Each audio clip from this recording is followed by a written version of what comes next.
How do you write better melodies? I don't know. So, but, I mean, that's a good question, isn't it? How do we write better melodies? It's something that I've been working on. So to learn how, I did what any reasonable person would do, which is type in how do you write better melodies into Google, and I hit enter, and it basically came up as, I don't know, you tell us how. And it's always so frustrating when I go to look for information and it's not there, because that means now I have to find out myself. I touched it last. I was the one who asked. I guess now it falls on me. It is my responsibility to figure this out. Well, I feel up to it. I mean, this is something that I think I can explore. So I think I'm going to use my degree in science to really dig in. We are gonna take melody and we are gonna pin it to a wax dissecting board, and we are going to explore every gooey crevice we can get our scalpel on. I know a lot of my other videos so far they've been trying to package up information for guitarists who have the basics down but are maybe interested in exploring some more advanced concepts. But this will not be that at all. This is going to be pure research. I did a video like this before where I used a meter stick and math to precisely measure exactly where on the neck you should play all of your harmonics, and it's really good. 7 people have watched it so far, I believe, including me. But if you had to find that information, you would have to go to that video. It is nowhere else on the internet that I have found. I'm going to do the same thing here, where it's a little original research. And though it is Chris's guitar couch, it's still physically the same couch. I think I'm going to call this type of video maybe more like Chris's Mad Science Guitar Laboratory. Something like that. I'll work on it.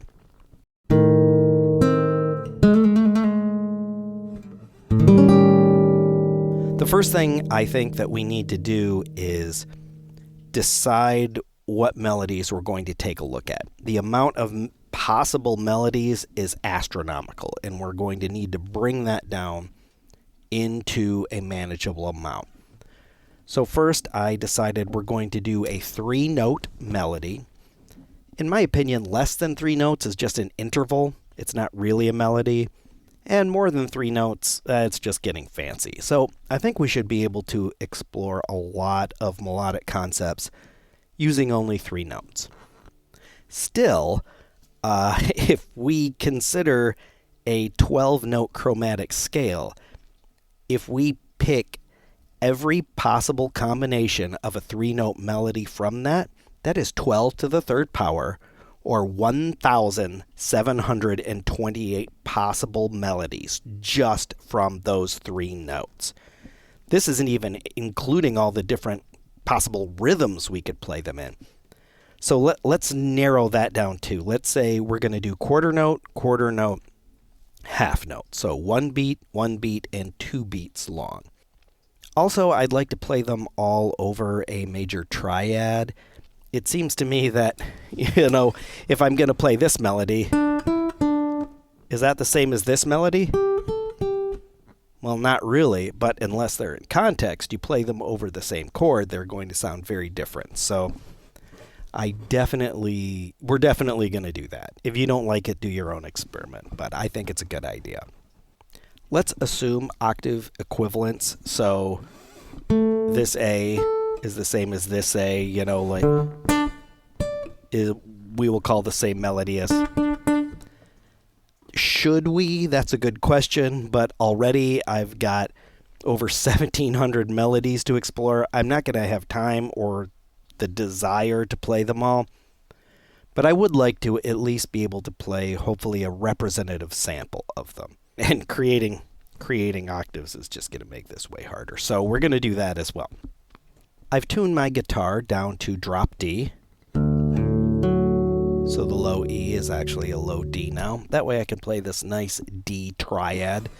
D, A, sharp. Nice voicing. And then only 3 of my strings are taken up with a chord. I've got 3 other strings to play the melodies on. I've gone through and played as many different kinds of melodies as I can, divided them into 12 different types of melodies that we can play over this D major triad. The first simplest type of melody would just be playing one note. Let's play the D. Here's the D major triad. D, D, D. I don't think I can think of a simpler melody within the constraints of the experiment than that. Though we could also use other notes from the triad. That's the D, the A, and the F sharp. So let's do the F sharp. That's nice. And maybe the high A. So melody level 1. Play a note from the triad. There you go. It doesn't get simpler than that. But, you know, we don't have to play the same note. We've got 3 different notes. So maybe we can mix it up a little. We have 3 notes, and we could play them in 3 different ways. That's 3 to the third. That's 27 different combinations. I guess the next level would be playing notes from the triad, but ending on the D. In Western music, there is this concept of the tonic, or the root note. And Western music listeners, they just love to have the melody resolve. They want it to end on that tonic where it started, where it needs to be. Go home. Are you too good for your home? So let's try that. Let's do like a...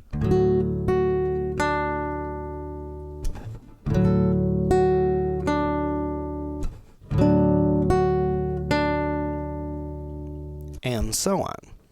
Now, we don't have to end on the 1. We can end on the 3 or the 5, the F sharp or the A.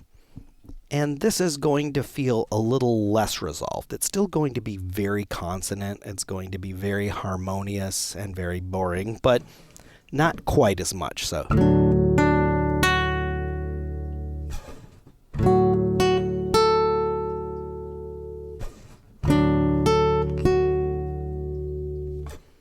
There's 16 of those variations that we can call unresolved major triad melodies. There's an unresolved one. There's a resolved one.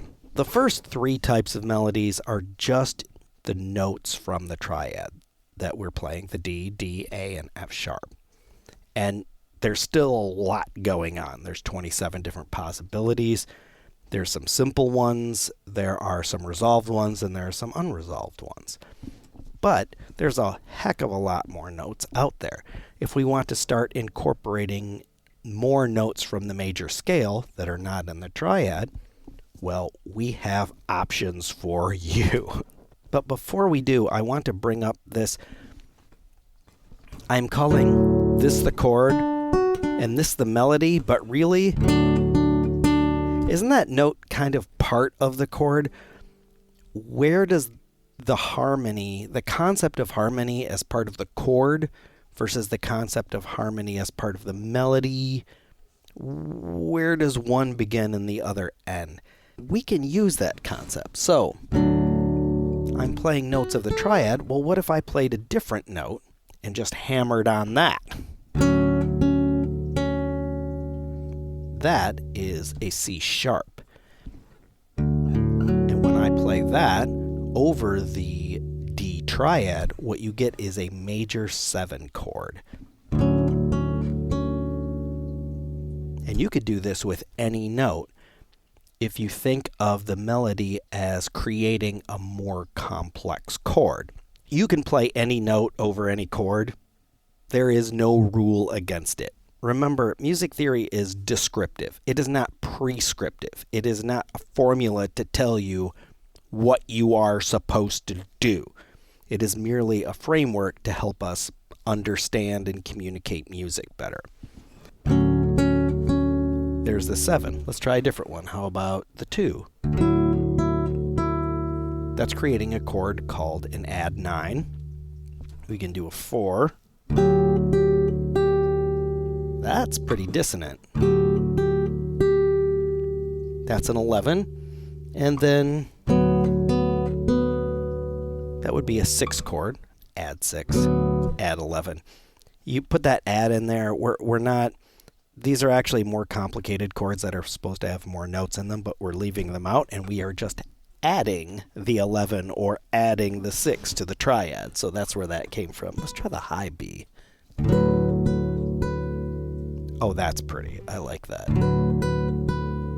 But still that G. That's a little grating. Doesn't matter. Maybe you want to play something grating. You are the composer. If there is a grating place that is appropriate for your song, then yeah, definitely try that 11 chord. Add 11 chord, sorry. The 5th type of melody that I would like to explore also uses all 7 notes of the major scale, and it's called a passing tone. And what it is we're playing 3 notes. The first and the last note need to be part of the triad. So the D, F, and the A. And then between those, you can play something else. That is pretty consonant. I mean, this is so simple and so consonant. You hear it in children's songs.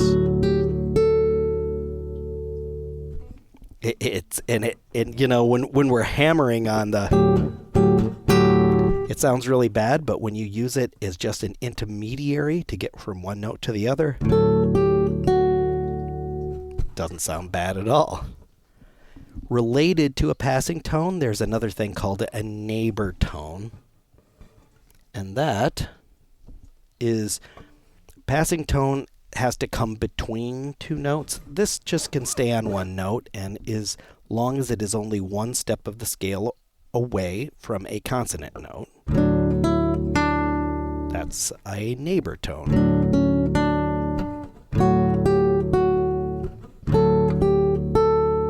Those are some of the different types of neighboring tones. You have to begin and end on one of the notes of the triad, the D, the A, or the F sharp, and just the second note is going to be one step away. Easy. But what if we take this concept of passing tones and neighboring tones, and instead of ending on a consonant note, we end on one of the dissonant notes, something that is not in the major triad? So, what was a good passing tone? Let's try this.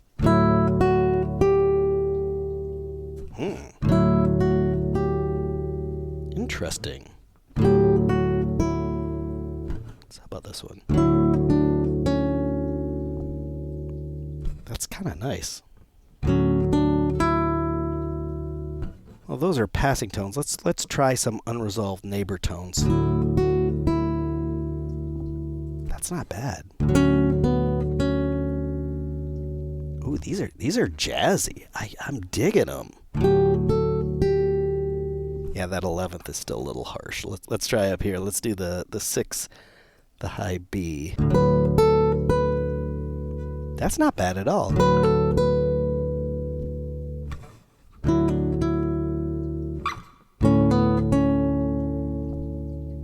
Yeah, those are kind of smooth.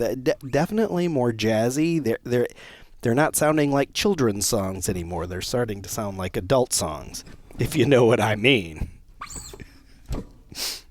No, not that way. Stop it. Well, so far, our explorations in passing tones and neighbor tones, both the resolved and unresolved types, are all moving directly along the steps of the scale. But we don't have to just move one step of the scale up or down. We can do a thing called leaps, not steps, where each leap is multiple steps of the scale. We could do something like, see, there's that big leap. from the D up to the B. Oh, that's kind of cool. Or, that's kind of nice. We can make this melody some steps and some leaps. Now, there is this concept, there's a thing called a skip. A step is one step of the scale. A skip is two steps of the scale, and a leap is more than two steps. Or you could just call them all leaps. I mean, we've got 1,728 melodies to get through. Let's try to keep it simple. When we're taking a look at this, we could say, well, we could do step, leap, leap, leap, leap, step. They could be two leaps up, a leap up and a leap down, a step up and a leap down. There are a lot of possible combinations now just going through steps and leaps and two different directions. Oh, is that Misty? Now that we've kind of explored the major scale, there are still more notes. We don't have to stay in the major scale. One of the simplest ways is to do a chromatic run. Chromatics are movements of a half step. Here's our D. We could just play E, D sharp, D, or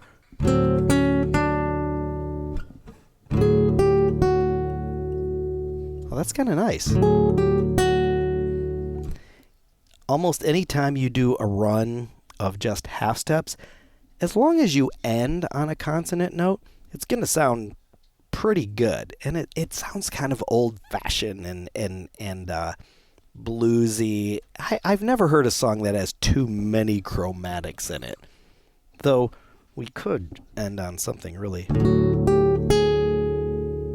I don't know, that still sounds good. Can I end on something bad? Let's try this. No, it all sounds good. Chromatics, you could go ahead and play right outside the major scale.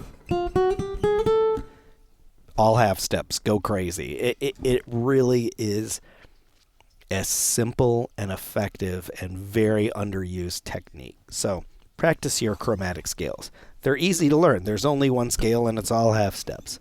One thing we can do is there's this thing called modal interchange, where we can play the notes with the same tonic, the same D, but as if they are from a different scale. Now, there are two other major modes. The one that, when we talk about the major scale, it's Ionian mode. The two other major scales are Lydian and Mixolydian. In the Mixolydian scale, instead of the C sharp, it's a C natural. Let's play that and hear how it sounds. A little jarring coming from all of this major we've been playing, but really, this is just a dominant 7 chord. A very common chord. And then we can use that and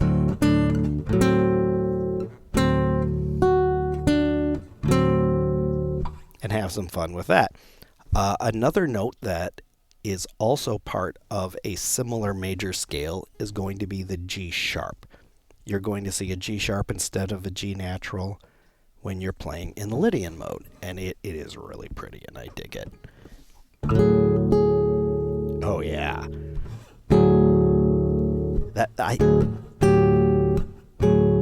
I think it's more consonant that 11. And it's augmented 4 and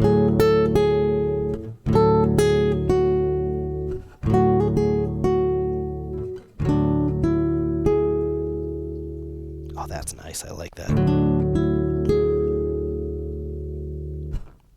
I love the Lydian. The Lydian mode is the prettiest of all modes, in my opinion. It's that augmented 4th. Oh, I dig it so much. Go ahead and, mix that in with all the steps and leaps and all the things we've thought about previously.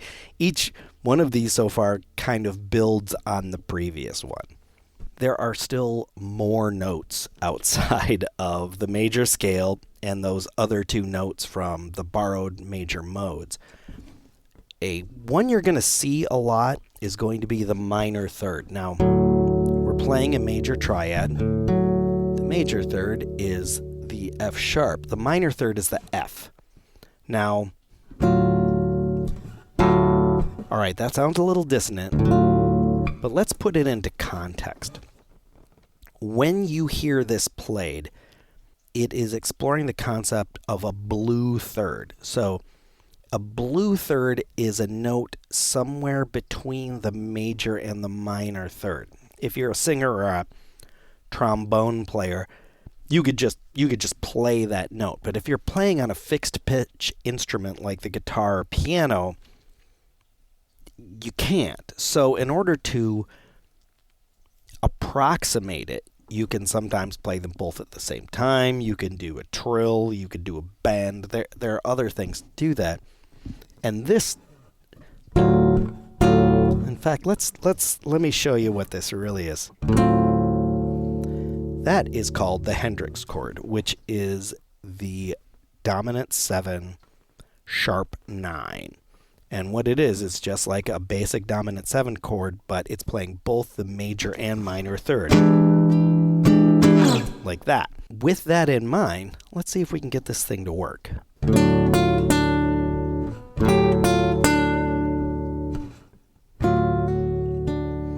Oh, yeah, that sounds good. Slide up from the minor third to the major third.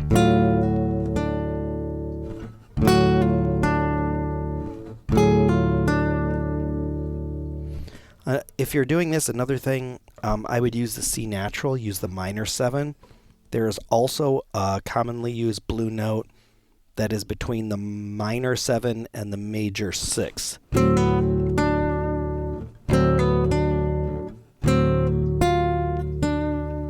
Oh, that's pretty good. Using the minor third or the blues third and the minor 7, it's called the harmonic 7. It's a very common note you're going to hear in non-fixed pitch instruments because it's just this beautiful sounding note that is impossible to play on a fretted instrument or a keyboard. So singers and fretless strings players will play it just naturally a lot. The last type of melody I want to talk about, and believe me, this is far from exhaustive. I broke these melodies into 12 different types. There's nothing inherently truthful about these 12 types. These are just a way for our ape brains to try to wrap themselves around this concept, and hopefully thinking about them this way will give you some ideas when you're sitting down and making more melodies. The last one I would like to address in this experiment is an atonal melody. I know at the beginning of this, I said that Western music, we have a concept of the tonic, things like to resolve to the same note they start on, blah, blah, blah, blah. But that's just part of the musical culture. There's no inherent reason that it has to do that. And a type of modern composition called atonal music rejects this concept. It creates music that avoids having the listener feel like there is a home note. One of the ways that people hear a tonic is repetition. So if you're playing the same note over and over and over, that note is going to sound like a tonic to a listener. If you want to avoid it, you have to be very careful to never play the same note twice. Well, at least until you've played all the other notes, and then you could play it again, because there's nowhere else to go. Songs would only have 12 notes in them if you couldn't repeat. So let's start with this D major, D, A, F sharp. And for our melody, well, we can't play those. So we've already played the D, the A, and the F sharp. So we're going to have to pick 3 different notes that are not D, A, and F sharp. Let's try maybe the D sharp.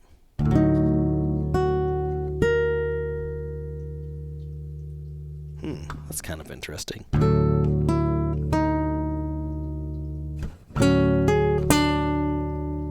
Nope, I played the D there. Don't do that. Can't. Darn it. That's pretty atonal. I understand Atonal melodies aren't used a lot in pop music, but it's still good to know that they're there, if only to know what not to do.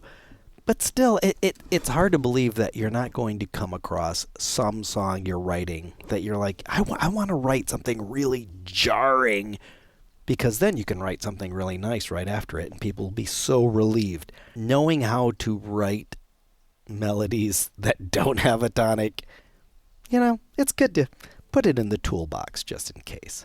Hopefully, you've seen a good representation of the 1,728 possible melodies that we were taking a look at, but I'm sure the categorization, it is not comprehensive.